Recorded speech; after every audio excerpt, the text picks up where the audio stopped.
les va? Qué gusto recibirlos en una nueva emisión de la UNAM Responde, hoy martes 4 de octubre, Día Mundial de los Animales, y bueno, quizá también sea un buen momento para reflexionar acerca del vínculo que tenemos con otras especies, de la manera en la que nos relacionamos con ellos, porque lo hemos escuchado a lo largo de toda esta pandemia, de ello depende también nuestra salud.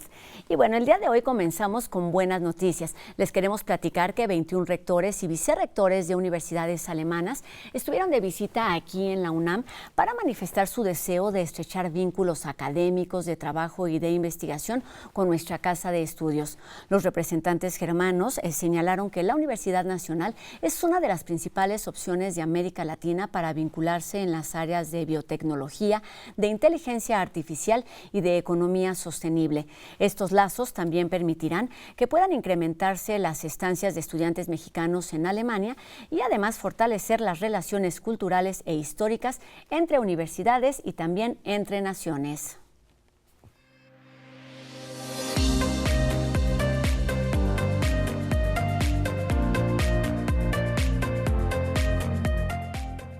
Esta tarde vamos a platicar sobre una de las publicaciones más destacadas y emblemáticas de nuestra universidad.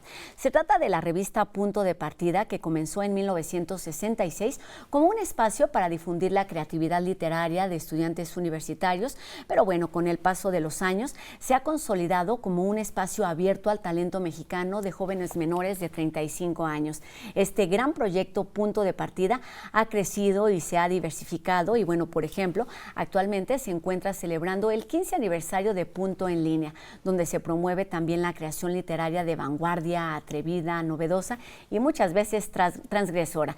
Y para platicarnos de estas distintas alternativas que han reinventado la propuesta inicial de la escritora Margo Glantz, el día de hoy se encuentra con nosotros la maestra Carmina Estrada, quien es jefa de la Unidad de Revistas y Publicaciones y también directora del proyecto Punto de Partida. Carmina, ¿cómo estás? Bienvenida a la UNAM Responde. Muchísimas gracias a ti, Rosa, a la UNAM Responde, a TV UNAM, por este espacio para platicar un poquito de este proyecto emblemático que es Punto de Partida. Es difícil no conocerla, pero platícanos en 2 minutos qué significa y por qué tiene tanto peso esta propuesta visionaria de Margo Glantz. Claro, bueno, como bien dices, este espacio como revista en sí lo creó Margo Glantz en el 66 con Gastón García Cantú, entonces encargado de la difusión cultural en la UNAM. Y pues sí, fue una propuesta visionaria porque fue creada en un momento muy complicado, los años 60, ¿no? La época del amor y paz por un lado, pero también una etapa convulsa con las manifestaciones estudiantiles, el reconocimiento, la lucha por el reconocimiento de los derechos de las minorías. Y bueno, en nuestro país se acercaba el fatídico 68 y en ese momento justamente también la universidad vivía un momento difícil, ¿no? Margo Glantz la crea y el proyecto originalmente nace como una revista para los estudiantes básicamente de la Facultad de Filosofía y Letras, pero ya en el número 4, yo creo que consciente de que la endogamia no lleva a ningún buen punto, Margo Glantz la abre a estudiantes de otras facultades y más tarde a estudiantes de otras escuelas, y el proyecto se ha ido creciendo con este espíritu de apoyar a la joven creación hasta llegar a abrirse ya no solo a estudiantes, sino a la creación joven en lengua hispana, básicamente. O sea, lo digo porque, por ejemplo, en la revista digital, la única frontera es la lengua, en Punto en Línea, ¿no?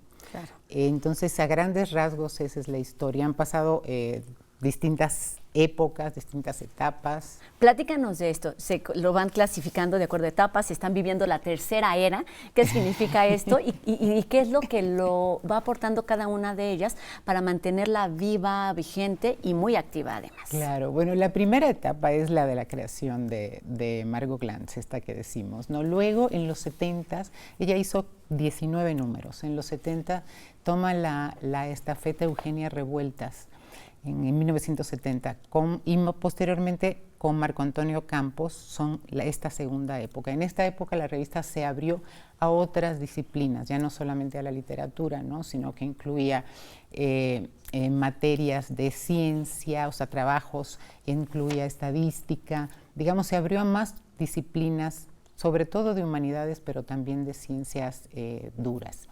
Luego, la tercera la retoma Marco Antonio Campos y surgen unas publicaciones. Bueno, los talleres empiezan desde la primera y van hasta la tercera, ¿no? Okay. Los talleres emblemáticos, por ejemplo, el de Juan Bañuelos, el de Julieta Campos. Talleres de formación. Talleres de formación extracurriculares, ¿no? Para talleres literarios. Y en los 80s, con Marco Antonio Campos al frente, se empieza a publicar una pequeña colección que se llamaba Cuadernillos de Taller y Seminario, que eran libros colectivos del producto de estos talleres, y también se abrió a literatura joven escrita, por ejemplo, a un pequeño librito sobre poesía joven de Argentina, de Perú. Y bueno, eso fue en esa época. Luego retoma en la cuarta, toma Hernán Lara Zavala con Laura González Durán la dirección de la revista. Celebran el número 100 de una revista que ya se había, digamos, constituido en un proyecto importante en la universidad, ¿no? Posteriormente entran Morelos Torres y Andrés Acosta. Les toca la huelga del 99, entonces digamos que fue un poco sobrevivir a la situación que atravesaba la universidad. En la universidad, pero lo lograron. En los 2000 me toca a mí, invitada por Malena Mijares, encargarme de la revista y del concurso, y pues el proyecto ha ido creciendo, evolucionando, y actualmente están trabajando conmigo un equipo muy talentoso de jóvenes, mujeres y hombres, que son quienes se encargan de hacer entre todos juntos, hacemos las distintas líneas de este proyecto. Eso es importante, se ha ido pues adaptando a cada una de las necesidades, a cada una de las épocas, por eso son estas las etapas de la revista, y en este momento es un proyecto, un gran proyecto, punto de partida, que tiene distintas líneas de acción. Cuéntanos de ellas. Sí, trabajamos en 3 líneas. Por un lado, las publicaciones periódicas, que son la revista impresa Punto de Partida, que es temática, editada por Aranzazú Blázquez y un equipo de jóvenes. Que es bimestral. Es bimestral, exactamente, y sale convocatoria del tema cada 2 meses también en las redes sociales. Así se nutre de material, ¿no? Y trabajan temáticas que para las nuevas generaciones son importantes, muy significativas: corporalidades, tiempos de desencanto, esta nueva que se llama palimpsesto, que agrupa y que se refiere a esta reinvención, digamos, resignificación, esa palincesto, y que incluye los números de los premiados en otra de las líneas de acción, que es el concurso. Por otro lado está Punto en Línea, que es una revista miscelánea, también con secciones, una revista digital solamente, pero como si tuviera un formato escrito, porque maneja secciones, ¿no? Tenemos secciones de cuento, a pesar de que los géneros tienden cada vez a imbricarse más, conservamos una estructura por secciones, y abrimos una convocatoria permanente en la página, pueden entrar, y esa tiene la particularidad de que no tiene la edad restringida, por ejemplo, ¿no? Pueden ser escritores o artistas, porque tratamos de aprovechar las bondades de la plataforma, ¿no? Videopoemas, artes intermediales, emergentes de cualquier edad. Algo que sí es una restricción, digamos, para la revista impresa, sí para tienen la un impresa, límite de sí, edad. para punto de partida trabaja con menores de 35, que es una convención también, y que viene de la edad fijada para las becas realmente internacionalmente, porque no podemos decir que la juventud termina o empieza la madurez a los 35, ¿no? Pero es una convención. Esa es la línea de las publicaciones periódicas. La segunda línea es el concurso, que acá premiamos hace poco en Cazul, el concurso 53, y que es un semillero de voces de la literatura nacional, lo ha sido desde su creación en el 67. Exacto, muy poquito después del surgimiento de la revista, y también ahí es importante, Carmina, mencionar pues justo los géneros, los temas que son premiados y que también se han ido pues renovando respecto a las necesidades y a las nuevas tecnologías.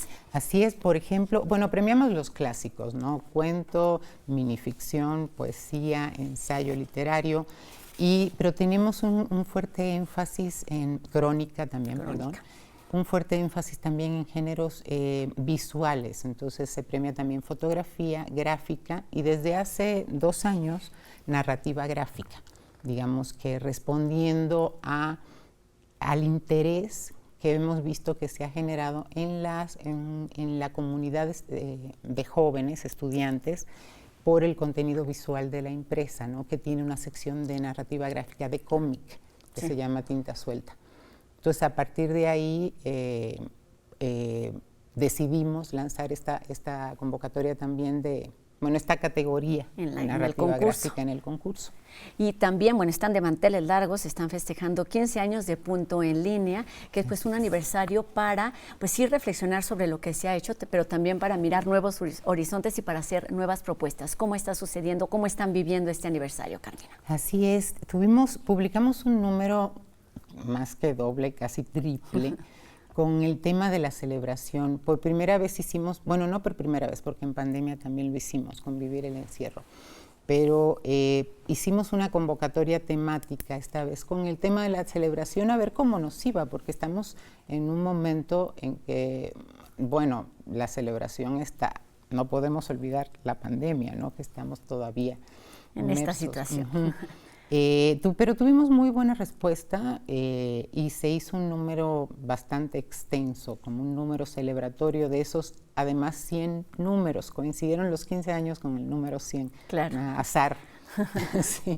Doble festejo. Doble festejo. Y lo que sí estamos replanteándonos es, no replanteándonos, pretendiendo que tener más cobertura en el área de lo que te comentaba de las artes intermediales, o sea, aprovechar aún más la plataforma del Internet que nos permite el color, el video. Entonces, yo creo que ese es el camino que queremos enfatizar proponer más.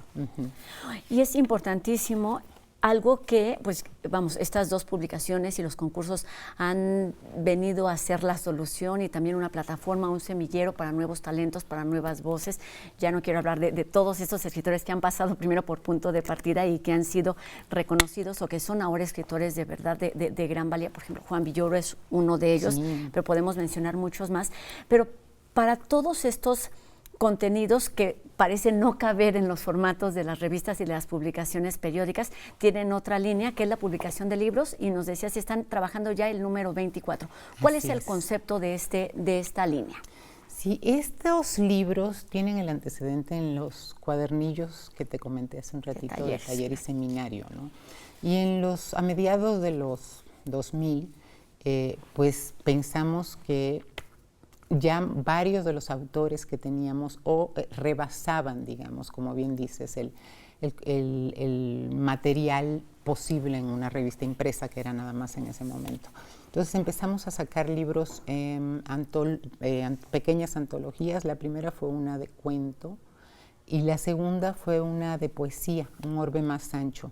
Eran 40 poetas jóvenes de México. A partir de ahí empezamos a recibir manuscritos, a detectar autores, autoras que pensamos que podrían tener un libro, y hemos seguido con una publicación, llevamos 23, el número 24 estamos trabajando ahorita, pero por ejemplo el número 22, que es ese que muestras Inventario aquí de las Cosas Perdidas, un poemario fantástico de una poeta baja californiana, joven, Yaroslavi Bañuelos, recibió el año pasado el premio Carlos Pellicer a obra publicada, por ejemplo. Otro de estos libros, Cofre de Pájaro Muerto, de Armando Salgado, obtuvo el premio Chirau y Casa, que otorga la Fundación Chirau y Casa, y el Colmex hace unos años, por ejemplo. Todos esos autores que son publicados es que tuvieron como presentación alguna publicación y algún reconocimiento en las otras líneas de la revista, en Punto de Partida, Punto en Línea o en el concurso. Por lo general sí. Hay algunos que son antológicos, donde más bien armas buscando, por ejemplo, el de 38 poetas mujeres de Latinoamérica, que se hizo a propósito de la dedicatoria de la FIL de ese año, ¿no? Que era Latinoamérica. Entonces nos dimos a la tarea de buscar jóvenes poetas mujeres en todos los países de habla hispana de Latinoamérica. Entonces, ahí algunas ya habían publicado, otras no, por ejemplo.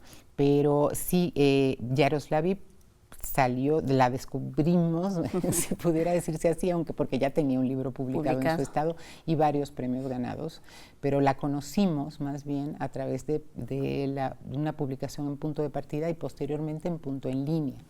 Y así la contactamos y vimos que sí tenía este poemario, o el de Nadia López García, que es un libro, Isuichi, El Camino del Venado, que publicamos bilingüe en tunzavi y castellano, por ejemplo, y nadie había publicado antes en Punto de Partida, entonces digamos que sí se van nutriendo y se van complementando las tres líneas del proyecto. Pues una tarea muy complicada, pero también muy enriquecedora, porque se trata de sí dar voz y de dar un espacio de expresión y de difusión a los jóvenes, ya decíamos, no solamente universitarios, sino de todo el país, pero además también de ir identificando estos talentos que tienen futuro en la creación, en las letras, y eso es y ha sido Punto de Partida. Tenemos 30 segundos para terminar, Carmina. ¿Qué sigue para Punto de Partida?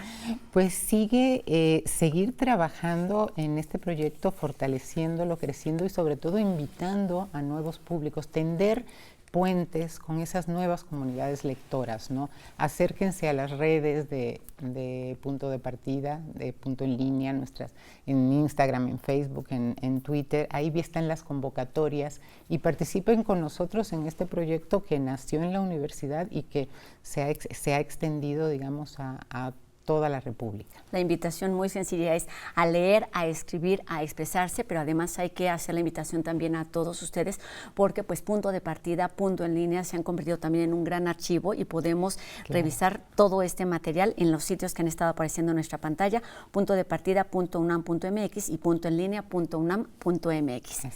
Carmina Estrada, muchísimas gracias, jefa de la Unidad de Revistas y Publicaciones y también directora de Proyecto Punto de Partida. Muchísimas gracias por esta plática, por esta invitación a seguir leyendo y por supuesto a escribir o a expresarte en las distintas disciplinas. Así es, muchas gracias a ustedes. Y muchas felicidades, larga vida a este gran proyecto Punto de Partida. Y bueno, seguimos hablando de letras. Hoy en Si Leo No Me Encierro, Anel Pérez pues nos adelanta algunas de las actividades que tienen programadas durante los primeros días del mes de octubre, como por ejemplo el segundo encuentro de cátedras extraordinarias que tiene como eje pues la lectura y la resistencia.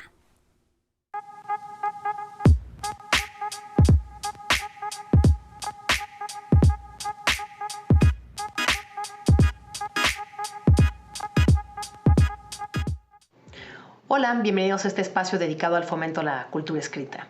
Se acerca el segundo encuentro de cátedras extraordinarias que organiza Cultura UNAM y nosotros desde la Cátedra de Fomento a la Lectura José Emilio Pacheco vamos a tener una jornada completa de charlas con el tema La lectura como forma de resistencia en la pospandemia, narrativas de una nueva realidad.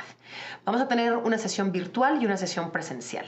La sesión virtual inicial se pregunta cómo comprender lo que ocurre actualmente con la lectura, llevado de la mano con el análisis sobre el comportamiento lector en la actualidad. Aquí va a participar por un lado Luis González y por otro Lorenzo Soto de la Fundación Germán Sánchez Ruy Pérez, esta organización española dedicada justamente a la creación y al desarrollo de actividades en torno al libro y la lectura.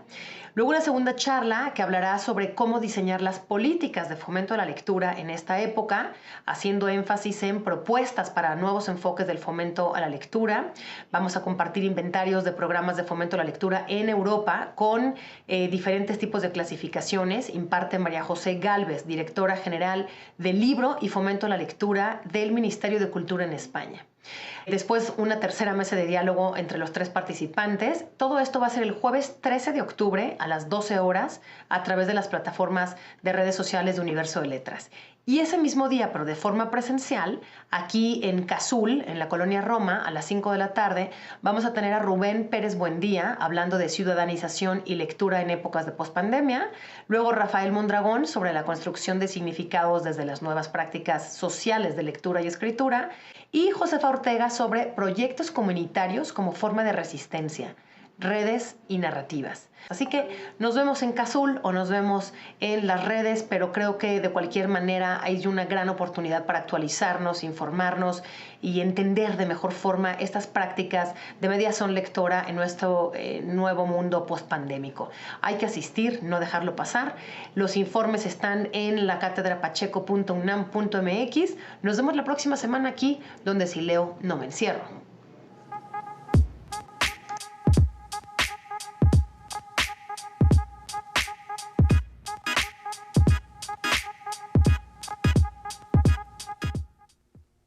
Aquí nos vemos y Gaceta UNAM continúa con las entregas para conmemorar los 100 años del muralismo en la UNAM y bueno, además nos ofrece algunas reflexiones en torno al 2 de octubre y el Día Internacional de la No Violencia. Además, por supuesto, de temas relacionados con la pandemia. Veamos la siguiente cápsula.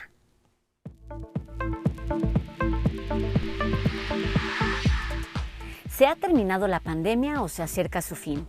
Especialistas responden y hablan sobre las vacunas, el uso del cubrebocas, la sana distancia y las medidas que debemos seguir aplicando. Fue elaborado el primer índice de riesgo que revela la grave situación a la que podrían enfrentarse algunos mamíferos a consecuencia del cambio climático y la destrucción de su hábitat. Los beneficios de las azoteas verdes son múltiples y es necesario fomentarla en nuestra ciudad para combatir, por ejemplo, los metales pesados y las partículas suspendidas. Con 3 programas especiales y una exposición, el Taller Coreográfico de la UNAM celebra 50 años desde su creación a iniciativa de la bailarina y coreógrafa Gloria Contreras. Darle espacio a los creadores es una de las prioridades de la Coordinación de Difusión Cultural en esta primera edición del Festival Cultura UNAM, que llega al Centro Cultural Universitario y a otras 28 sedes de la UNAM. Enseguida veamos y escuchemos algunas de las propuestas de teatro.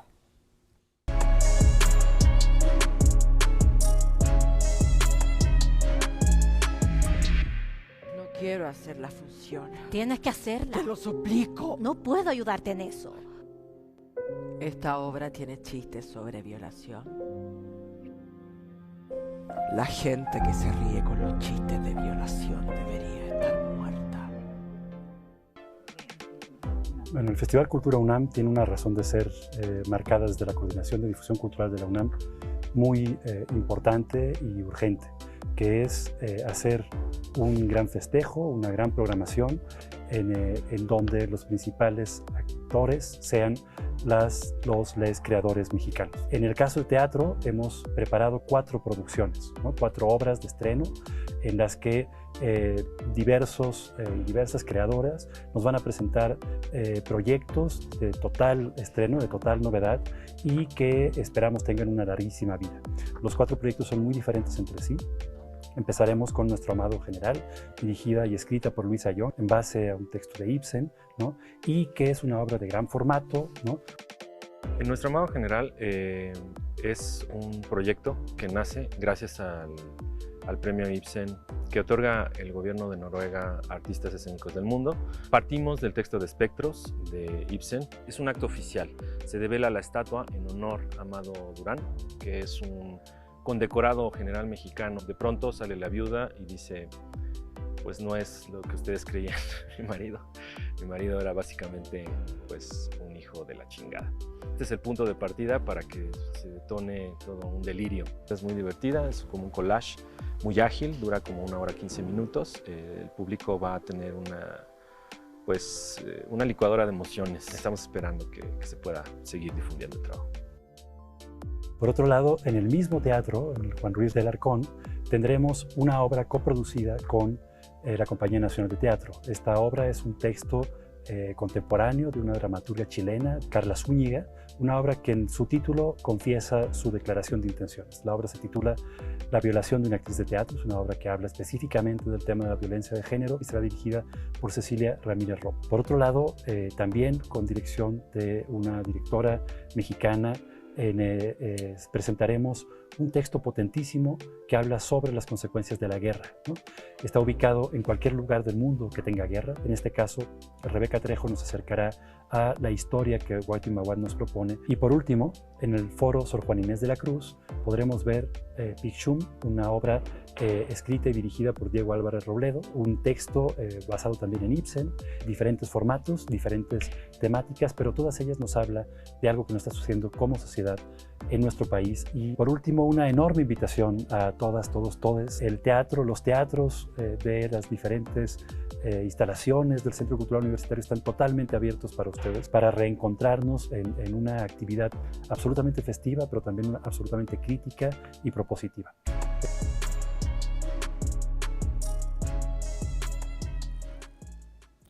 Les recordamos que pueden vivir una parte de este Festival Cultura UNAM a través de nuestra pantalla de TV UNAM.